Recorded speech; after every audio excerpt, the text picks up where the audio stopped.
Public relations atau biasa disebut dengan humas memiliki aktivitas sehari-hari yaitu menyelenggarakan komunikasi timbal balik antara organisasi atau sebuah perusahaan dengan publiknya atau sebuah masyarakat untuk menciptakan saling pengertian dan dukungan bagi terciptanya tujuan yang telah ditetapkan oleh sebuah perusahaan tersebut.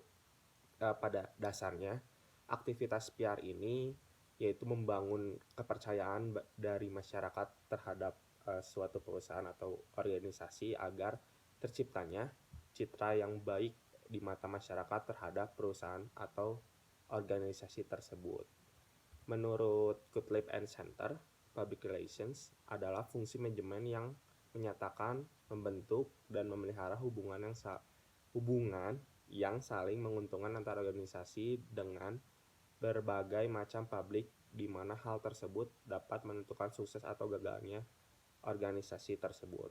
Lalu menurut Howard Bonham, public relations suatu seni untuk menciptakan pengertian publik secara lebih baik sehingga dapat memperdalam kepercayaan publik terhadap suatu organisasi. Jadi tugas utama dari public relations yaitu untuk membangun kepercayaan atau citra yang sangat-sangat baik di mata masyarakat terhadap sebuah organisasi atau sebuah perusahaan. Model audit PR, the PR Effectiveness Yardstick model ini dikemukakan oleh Walter K. Lindemore. Beliau merupakan seorang praktisi public relation yang berasal dari Amerika Serikat dan menuturkan bahwa pendekatan riset dapat dilakukan ke dalam 3 level atau bagian.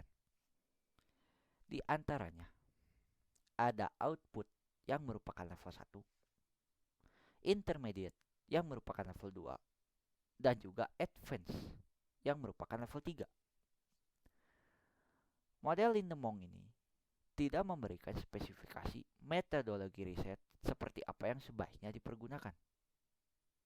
Walaupun demikian, Lindemore dapat memperluas kombinasi antara teknik pengumpulan data baik kualitatif maupun kuantitatif. Di antaranya dapat menggunakan metode analisis isi media yang bertujuan untuk penguatan media itu sendiri yang akan dimasukkan pada level 1 atau point output. Kemudian,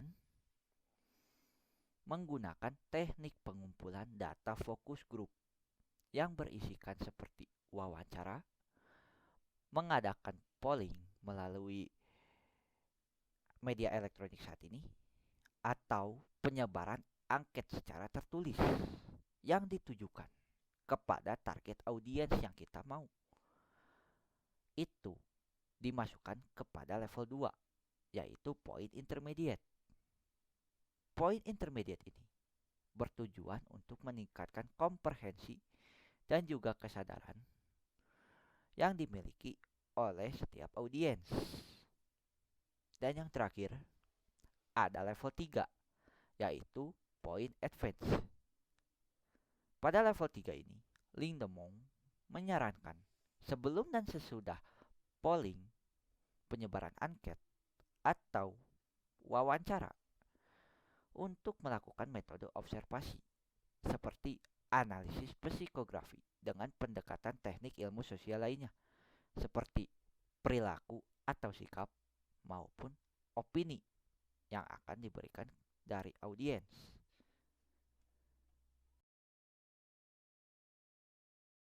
Seperti pengaruh pemilihan media dengan melihat jumlah total target audiens yang dapat dijangkau. Nah, artinya apakah penempatan pesan pada media tertentu sudah cukup menjangkau target audiens? Dan output ini juga alat mengukur apa yang sudah dikerjakan oleh organisasi tersebut. Output ini memperhitungkan pemahaman, kesadaran, dan penerimaan ketika pesan sudah ditempatkan pada media tertentu. Perlu evaluasi. Apakah pesan yang disampaikan pada audiens sesuai dengan pesan yang diharapkan sampai kepada audiens dengan baik?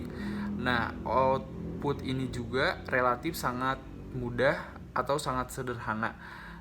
PR sering menggunakan teknik ini untuk menganalisis konten, contohnya untuk mengukur output penempatan publisitasnya.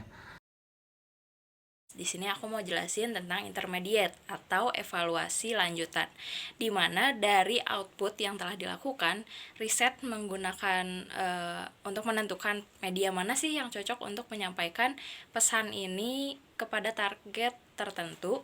Nah, kalau di intermediate atau evaluasi lanjutan ini lebih kepada apakah pesan yang diharapkan telah sampai kepada audiens sesuai target yang diinginkan gitu. Jadi di level ini, di level kedua intermediate ini lebih memfokuskan pada apakah audiens memahami isi pesan yang telah diberikan. Saya akan menjelaskan mengenai level ketiga, yaitu advance, yang merupakan outcomes atau hasil yang didapatkan. Nah, pada level ketiga sendiri ini berfokus pada perubahan opini, perubahan sikap, sampai dengan perubahan tingkah laku. Jadi jika dikaitkan dengan proses pencitraan, evaluasi pada tahap ketiga ini sudah tidak lagi mengukur pesan pada tataran kognitif atau kesan terhadap citra, melainkan berfokus pada perubahan perilaku target audiens. Bahkan memungkinkan audiens ini tuh menjadi third party endorsement atau pihak ketiga yang secara nggak langsung akan membicarakan hal-hal positif dari organisasi atau perusahaan tersebut. Baik, jadi kesimpulan dari The PR Effectiveness Yardstick Model adalah bahwa model ini menawarkan metodologi riset yang lebih canggih dan mendalam. Jadi bukan hanya sekedar riset yang dilakukan secara kronologis sebagaimana dilakukan atau dipraktekkan oleh P-model. Untuk metode risetnya sendiri itu terdiri dari 3 level. Yang pertama itu ada level output yang berfokus kepada target audiens, penayangan, dan juga penempatan media atau media yang digunakan. Yang kedua, level kedua itu ada intermediate atau level lanjutan yang berfokus kepada retensi, pemahaman, kesadaran, dan penerimaan audiens. Dan yang terakhir atau yang ketiga itu ada level advance atau dapat dikatakan hasil yang didapatkan itu berupa perubahan sikap, perubahan tingkah laku, dan juga perubahan opini. Sekian yang dapat kami sampaikan, semoga dapat bermanfaat. Kami akhiri, wassalamualaikum warahmatullahi wabarakatuh.